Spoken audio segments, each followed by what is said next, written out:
Mun pangapunten kalian panitia, njaluke panggung ya kudu ukuran 12 karo 10. Mergo iki gawangane kelir iki dhuwur 4 meter saka panggung. Lek kurang saka 4 meter ya dhuwur kae ra kena dipasang. Wo, ngono. Iya ta, Cak? Nggih leres.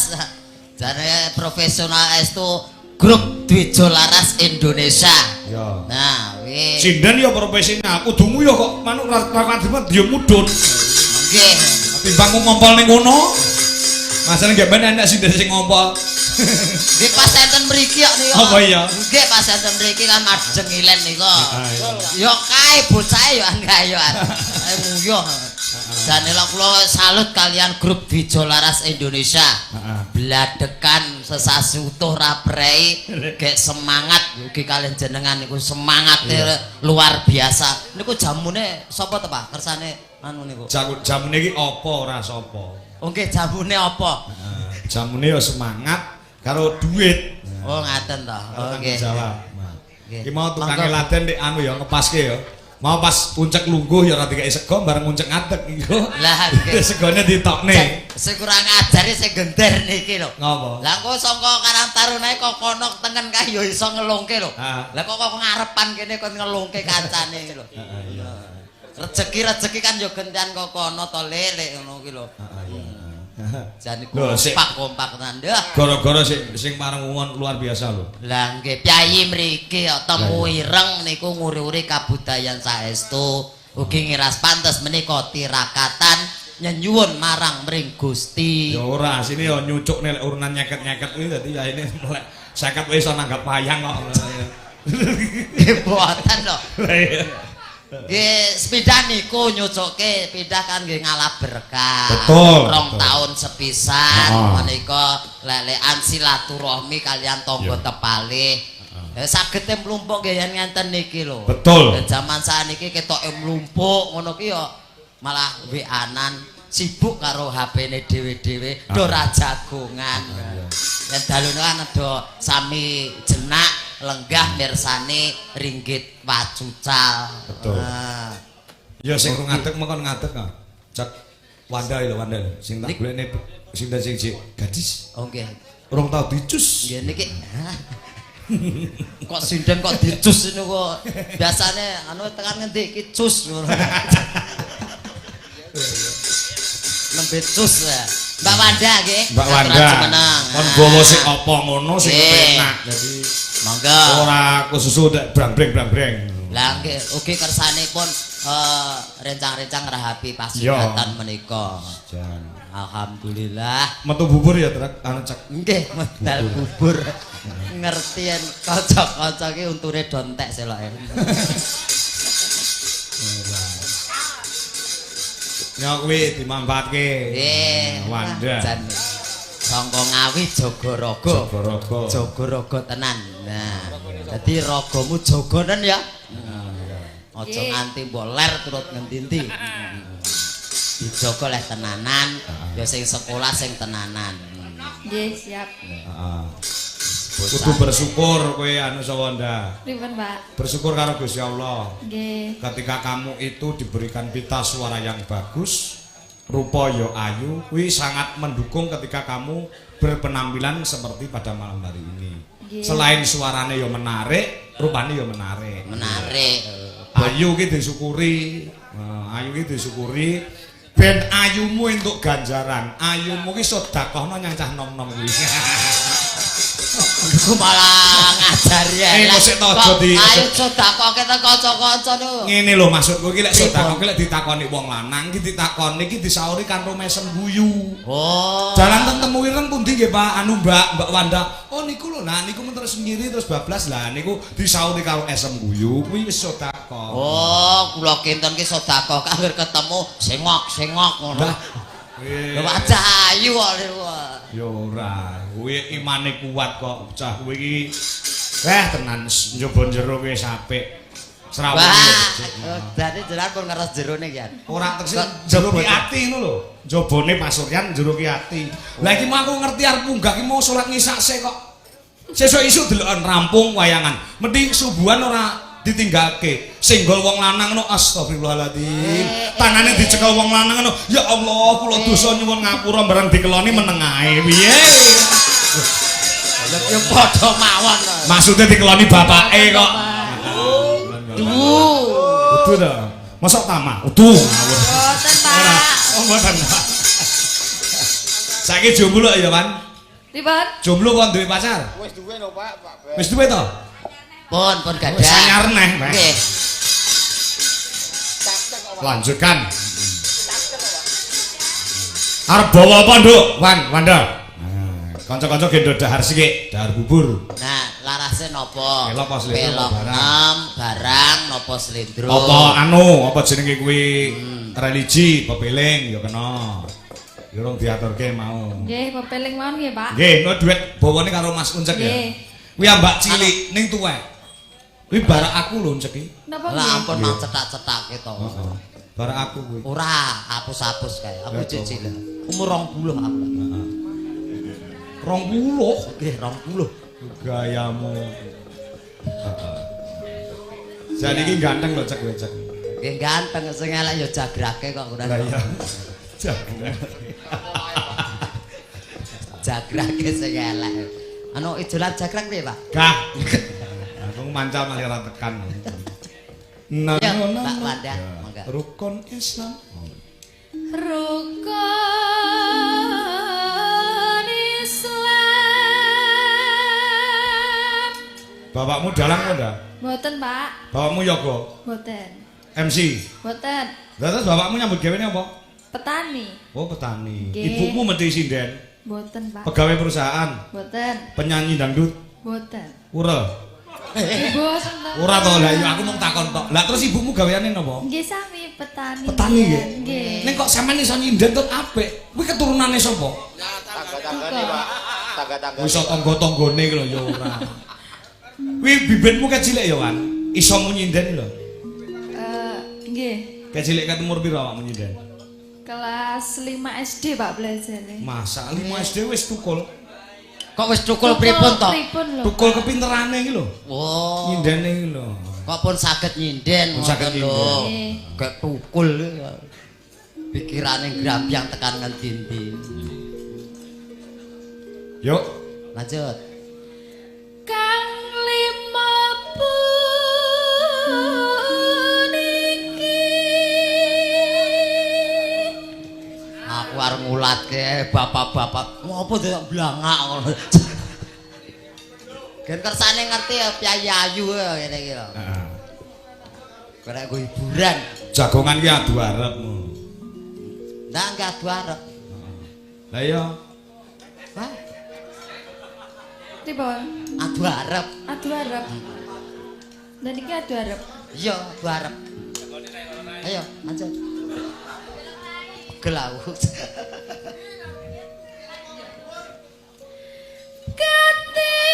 Katindakna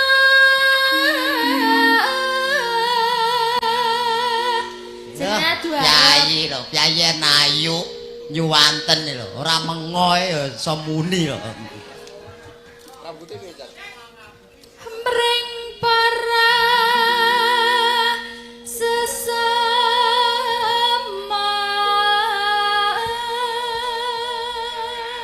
Jagongane sing disawang raine. Nggih, kula nggih nyawang rai pian. Rayok kono. raine lho tuh. Ki rai lok kok tanggo sawang-sawangan.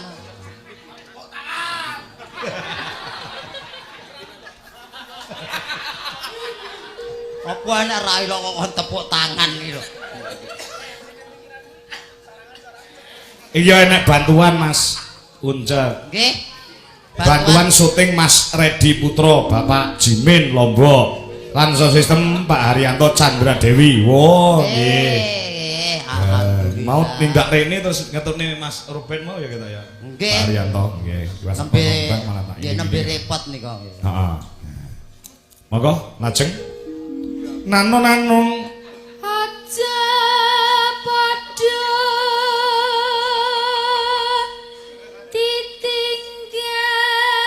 ditinggalke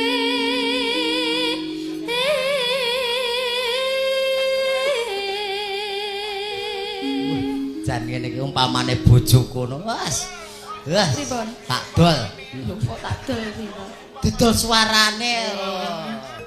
Ayu suarane apik. Wes. Tekan omah laminating. Kok dilaminating? Ya kena awet tok. Ning malah cilaka ya ora aku ndek bojo ayu ngene iki. Lah ngapa? Ketok umurku ra dawa ketok. Ya mesti yoga-yoga do ndongake kok. Uncek iki kapan matine ya.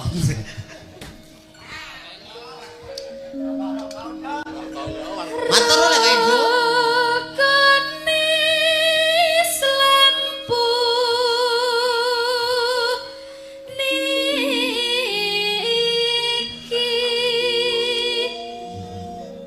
puniku Wis niku niki. Ayo genti ucap. Sahadate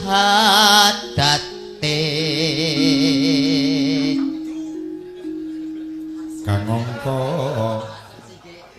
sige cena cetha tenanan aku ki ora dingenekke mesti yo mletre duwe dingenekke lho mletre sahadate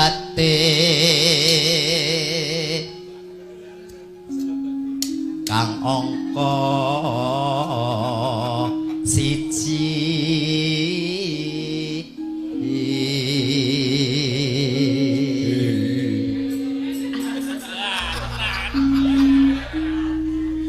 Ayo Wanda.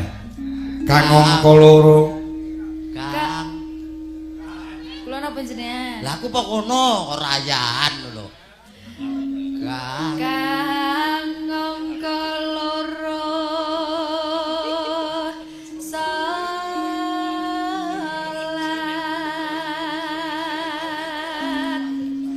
dene kang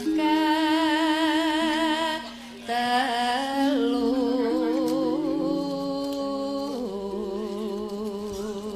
Selain terima kasih kepada bapak-bapak Mas Uncak, juga tidak ketinggalan terima kasih untuk Karang Taruna Bangkit Manunggal. Mugi kompak sukses. Enggal pikantuk jodoh sing soleh ugi solehah. Iki ketuane Mas Tata. Ya. Ramadan nindakno poso. Papat ya. Kat ping 5 ibadah haji. Nonano entekno. Nono. Ora maksud iki. Nono. Anu dintekne Wanda ki lho. Oh, entekno ndak. Anu ya. Entekno. Sing buka Wanda sing nutup ya Wanda. Nggih. Dadi Wanda gen ajar tanggung jawab. Lek wani buka kudu wani nutup. Kudu wani nutup, aja dibuka terus. Rukune Islam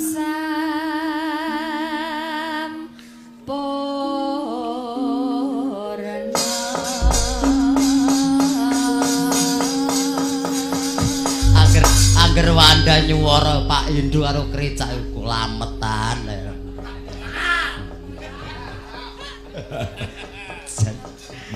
Pepiling kateraken, monggo. Langgam sik, Nduk Wan. Nanonino, yuk. Mbah nuwun Mbak Wanda. Lelagon pepiling ngelingke awake dhewe urip enten ngalam donya. Terus? Dadi ya ibarate mung mampir ngombe mung sedhela ya kudu sing prasaja. Kudu sing ati-ati disyukuri lan dinikmati urip niku. Urip ki artine apa? Urip kuwi ya Gitu guys. uwi usaha. R kuwi rasa. I Iman lan takwa. P Pekok. P ya prasaja kuwi mau. Prasaja wong urip ki nek prasaja kepenak, nedha trima. Nah, niku. Sugih ki mapane ning endi to, Cek? Ora ning nggon bondo donya kok. Sugih ki mapane nggon rasa panarima. arep bandane pirang-pirang nek ora duweni rasa trima, tetep isih kurang terus. Wah. Walaupun pas-pasan uripe ning wis duweni rasa panarima, berarti rezeki paringane Gusti Allah kuwi semene iki alhamdulillah tak syukuri kuwi sing jenenge sugih ngono kuwi. Kuwi bakale berkah barokah. Dadi wis disyukuri ngoten mawon. Jenenge manungsa iki sine kan kurang terus dikeki ngene jek kurang. Dikeki ayu jek kurang ayu meneh. Dadak nggawa srengkek apa? Anu gen ketok ayu glowing anu keren-keren. Nggih pokoke kuwi lah. Nek kuwi penting perawatan kok. Ya loro-loro ya. Nggih, niki wau tesih gadah utang lho kula. Apa utange? Kale niki wau warung makan Cik Wan. Apa lagune? Nah, lagunipun kan manut niki wau. Mendem kangen pokoknya digantos sanesipun. Ya. Garwane wong liya. Nggih. Oh, bojone wong liya. Nggih, dawuh. Kuwi duet ta kuwi? Duet saged mboten saged. Oh iya. Nggih. Karo Niku- Barana Cumpe lho. Barana ero ngadegmu. Kali Cina, Cina. Cina ceragi. Iya. Cina kok ndek. Ya. Cina. Ya. Mereka ugi katur Pak Waris Sugiono wonten ing Surabaya, Surabaya. nggih. Wau WA ngersakaken garwane wong liya. Nggih, Mas Ngadinu Pondok Ungu Jakarta. Nggih. Ya tasih pareng mau. Mungon ki sing saka adoh. Pundi? Tasih nderek mungon saking Kendari. Lho. Weh. Lumantar dieli pangangkon nyuwun lagon udan kangen Eko Bengkok. Oh iya. Kendari adoh. Adoh. Pundi ta niku? Kendari iki Jatiyoso Ngetan. Tak kira Kendari iki nganjuk ngetan. Tan itu. Kendali soto. Heeh. Piye Mbak Retno? Nggih, Pak. Delok musuhmu. Anu garwane wong liya. Oke, siap. Oke ya. Iki lek anu lagu dangdut lek iming-iming itu. Yo beda to, Pak. Beda to? Beda. Benten. Beda to? Nggih benten. Bedane? Ya pun benten judule garwane wong liya kali Maksudnya iming-iming. padha ngono. Maksudnya tetep ngrusuki bojone wong liya ngono. Intine, ya ta? Oh, intine ya ngono ya ya. Penak ya ya. Mbok, lah nyoba apa piye? Nyoba karo kowe. Lah sirmu karo sapa? Lah kowe seleramu iki kaya ngopo? Seleramu sing kaya ngopo? Wong ora mangkat to. Hah? Wong ora mangkat. Lah ngopo? Ora enek iki wonge? Bojone ndayi. Mari den tukang son luar biasa. Piye HP-mu wis dikaene bojomu? Lah Benten apa to, Pak? HP-ne ngapa? HP-ne iki disita bojone. Tadi Eh, telung alah. dino ndek ngene Jawa Timur niki ora nggawa HP. Aku tak telepon, "Dalem Pak, lho kok wedok." Lah HP-ne kok mau gawa blok aku sebelah. Anu niki HP-ne kula sita. Lah Mas nika senengane ngoyak-ngoyak banci. Oh alah, Din. Bayo. Maria to, Din. Mate eram timen. Mosok ngoyak-ngoyak gentari. Heeh. Wong wedok enak lho, Din. Mane neko. Wong kok isih kurang wis bojo loro isih ngoyak-ngoyak banci. Dia Wong kan iki ngoyak-ngoyak disyukuri. ucap. Ngoyak-ngoyak aku ya apa ya ngoyak-ngoyak asu. Heeh, ning alhamdulillah wis. HP-ne wis balik wisan. Wis rasane koneko ya. Garwane wong liya. Nah. Coba iki sregenan ya badut ya. Ya, arep bagaimanapun garwane wong liya itu enggak boleh ya, Pak. Enggak boleh dong. Boleh. Mbok golek sing halal-halal, Pak. Nah, itu. Jangan ya, Dek ya. Garwane sakit ya, Dek. Mbok. Kita omongi kok. Lho berarti kulino kowe. Wah. Berarti kulino.